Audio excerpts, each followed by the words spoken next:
Hey y'all, it's been a minute since I did Toilet Talk, and yes, I have a new hair color. It's like a pink something.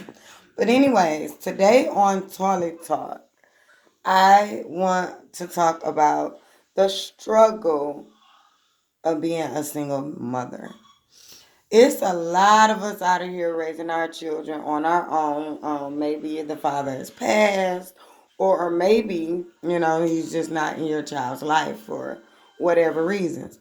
But I wanted to get on here because it's been a minute, because I actually been trying to, handle some things in my own life as a single mother as far as getting my household in order. Sometimes we lose order in our household. Maybe because we feel like the absence of the father as a mother, we're trying to replace that by spoiling our child so that they don't have to think about the absence of their father. And in my situation, my son's father was killed a while ago.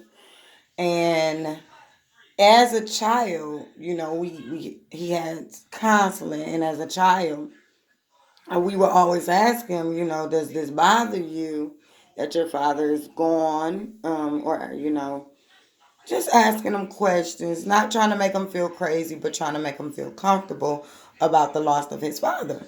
And so as a child, he would say, oh, I'm okay, and I'm good. I don't really remember anything.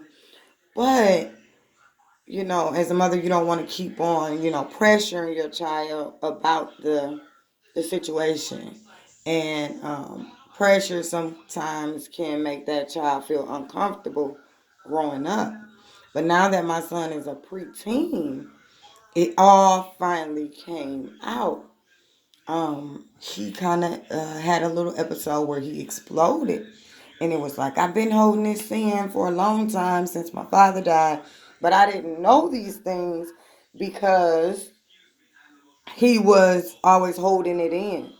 And I realized that him always been wanting to be on a video game and staying in his room is not always a good thing. It could be because he's not in the streets, getting in trouble. He's always been a laid back type of child, straight A's and B's, just a good kid. I really had never had any problems with him besides the normal boy thing, me having to clean up behind him sometimes and getting on him about taking the trash out and things like that. But as a single mother, I realized that I don't really whip my children at all, but I yell a lot. And I was kind of brought up with a lot of yelling. I was punished too. We got whooped back in the day. It was okay to whoop your children. Now, they got it to where you can't even pinch your child or you might go to jail. So, I realized when my son had his, outburst about ever since his father died, I yelled too much. And at first I was kind of like, yell? Boy, you lucky I'm yelling and you're not getting a whooping. But then I been, reevaluating myself. And sometimes yelling can mentally mess with a person. So as a mother, I had to pray about it first. And then I thought about it and I said, you know what? I didn't really like being yelled at as a child. And, sometimes the things that how we grow up, we kind of take it with us and we do it to our children, the things that we didn't like as a child. And so I said, I'm going to work on myself as a single mother and try not to yell as much because that mentally can break a child down. And sometime with the girls, because I have a daughter, they might think that it's okay for a man to yell at them because they were yelled at so much. You don't want to do something that might mentally stick with your child and they think it's okay. So sometimes we have to pray about the things that we do with our children and around our children and ask God to guide us in the correct directions because as parents, we are not always right.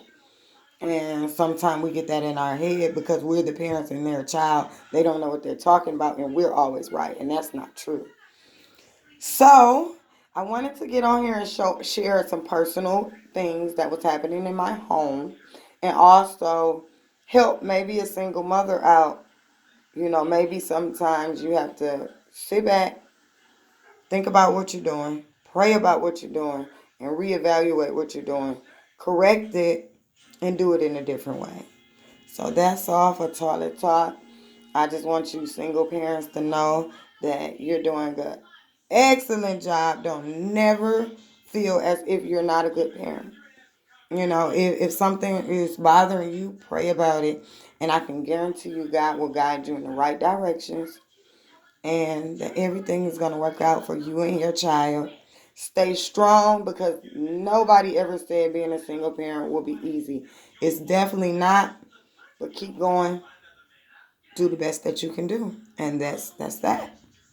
Love you guys. And that's the end of that. We're going to flush all that crap about not being a good parent down the drain. Don't forget to wash your hands.